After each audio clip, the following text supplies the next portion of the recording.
여러분, 살찌는데도 유형이 있다는 사실 알고 계신가요? 원인이 다르면 해결 방법도 달라야 합니다. 여러분은 다음 중 어디에 해당하시나요? 하나, 습관성 과식 증후군. 둘, 스트레스성 폭식 증후군.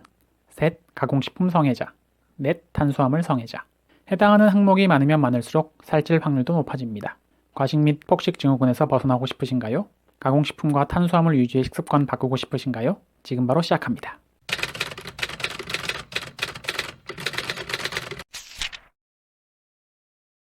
습관성 과식 증후군의 특징은 다음과 같습니다.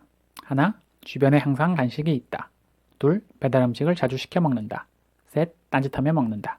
여러분 주변에 간식이 있으면 습관적으로 먹게 됩니다. 심심해서 먹고 나도 모르게 먹다 보면 과식합니다.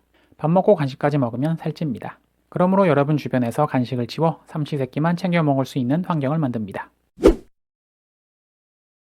배달 음식은 보통 양이 많습니다. 인간은 단순합니다.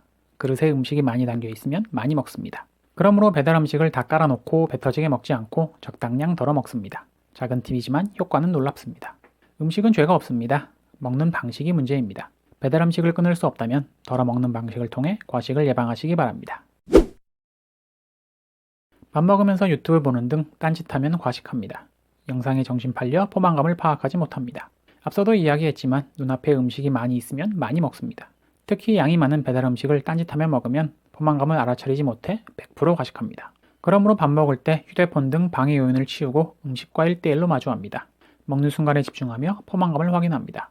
적당한 포만감을 알아차리고 식사를 마무리하면 과식 예방할 수 있습니다. 과식 예방하는 식사법에 대해 더 알고 싶으신 분 상단 링크 참고 부탁드립니다. 스트레스성 폭식 증후군은 주로 20, 30대 여성분들에게 종종 나타나며 특징은 다음과 같습니다. 하나, 일에 치여 스트레스 풀 곳이 없어 먹는 것이 유일한 낙이다. 둘, 근데 다이어트를 하고 있다. 안 그래도 힘든 일상, 먹는 것이 유일한 낙인데 다이어트 때문에 먹고 싶은 음식을 못 먹습니다. 일상 스트레스에 더해 먹고 싶은 음식 찾느라 생기는 스트레스까지 쌓입니다. 참다 결국 폭발해 폭식합니다. 에라 모르겠다 다이어트 포기하고 먹습니다. 먹다 보면 살쪄서 다시 다이어트 합니다. 그러다 또 못 참고 폭식해서 포기하는 사이클이 반복됩니다. 사이클이 반복될 때마다 늘어나는 것은 체중이요, 줄어드는 것은 자존감입니다. 그러므로 우선 다이어트 사고방식에서 벗어나야 합니다. 다이어트는 애초에 불가능한 목표입니다. 우리는 음식을 참을 수 없습니다. 결국 먹게 됩니다. 먹는 음식과 먹는 방식, 즉 식습관을 바꿔야 합니다. 왜 다이어트가 실패할 수밖에 없는지, 어떻게 식습관을 바꿀지는 상단 링크 참고 부탁드립니다. 다이어트 사고에서 벗어나는 것과 함께 먹는 것 이외에 여러분을 즐겁게 만들어줄 활동을 합니다. 고단한 하루를 마치고 나면 아무것도 하고 싶지 않은 심정 이해합니다.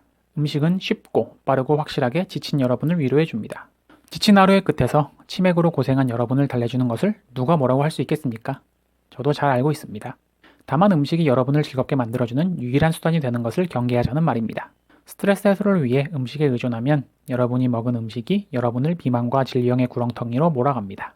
음식 말고도 여러분을 즐겁게 만들어줄 수 있는 활동은 많습니다. 독서, 음악 감상, 산책, 소셜 댄스 등 음식 이외에 여러분을 즐겁게 만들어주는 활동을 통해 음식 이외의 방법으로 스트레스를 풀어보시기 바랍니다. 가공식품 성애자는 20, 30대 1인 가구 남성인 경우가 많으며 그 특징은 다음과 같습니다. 하나, 대부분의 식사를 편의점에서 해결한다. 둘, 자신의 식습관에 문제가 있다고 인식하지 못한다. 셋, 30대 중반 이후에 건강검진에 문제가 생긴 후 식습관에 관심을 가진다. 가공식품 성애자의 증가는 거대 식품 자본의 노예가 된 우리의 일상을 보여주는 쓸쓸한 단면이기도 합니다. 편의점, 마트, 동네 슈퍼, 택배, 배달 등 거대 식품 자본은 막강한 자본력으로 우리가 언제 어디서나 가공식품을 먹을 수 있는 환경을 만들었습니다.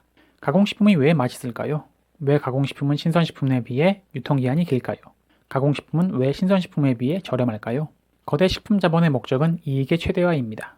소비자의 건강 따위는 관심 없습니다. 값싼 재료와 식품 첨가물을 통해 유통기한을 늘리고 맛을 극대화합니다. 여러분을 죽이는 가공식품의 문제점에 대해 더 알고 싶으신 분들은 상단 링크 확인 부탁드립니다. 가공식품은 맛있고 먹기 쉽고 저렴하지만 열량만 높고 영양은 없는 깡통식품입니다. 높은 열량 때문에 여러분의 몸은 비만이 되고 영양분을 제대로 섭취 못한 여러분의 몸은 병들어갑니다. 그러므로 우선 무엇이 가공식품이며 왜 가공식품이 문제인지 알아야 합니다. 문제를 문제라고 인식하지 않으면 변화할 수 없습니다. 하루라도 젊은 나이에 저를 만난 여러분은 행운아입니다. 보통 생각 없이 먹다 건강검진 결과가 안 좋게 나오면 그때서야 식습관에 관심을 갖습니다. 초기에 발견하면 다행이지만 이미 몸이 망가지고 난 뒤에 발견하면 아무 소용없습니다. 급한 마음에 식습관 바꿔보려고 하지만 뿌리 깊게 박힌 식습관이 쉽게 바뀔 리 없습니다.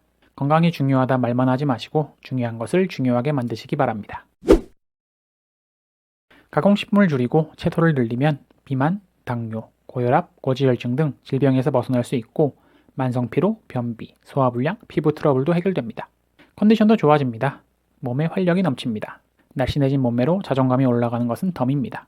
이 정도면 식습관 바꿔볼만 하지 않나요? 여러분의 몸도 건강한 음식 맛있게 먹으며 죽기 전에 한 번은 날씬해진 권리가 있습니다. 탄수화물 성애자의 특징은 다음과 같습니다. 밀가루가 아니면 죽음을 달라. 탄수화물 성애자는 과도한 탄수화물 섭취가 몸에 좋지 않다는 사실을 알면서도 먹는 경우가 많습니다. 탄수화물 없이 오래 사는 삶에 무슨 의미가 있냐는 것입니다. 저도 공감합니다. 탄수화물은 독이 아닙니다. 우리 몸에 에너지를 제공하기 위해 적당량의 탄수화물 섭취는 필요합니다. 그러므로 탄수화물도 먹으면서 빼야 합니다. 핵심은 야채를 더 먹어 탄수화물 덜 먹기입니다. 피자도 먹습니다.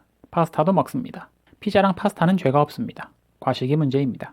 그러므로 피자에 샐러드 등 야채를 곁들여 함께 먹습니다. 야채를 먹은 만큼 피자를 덜 먹습니다.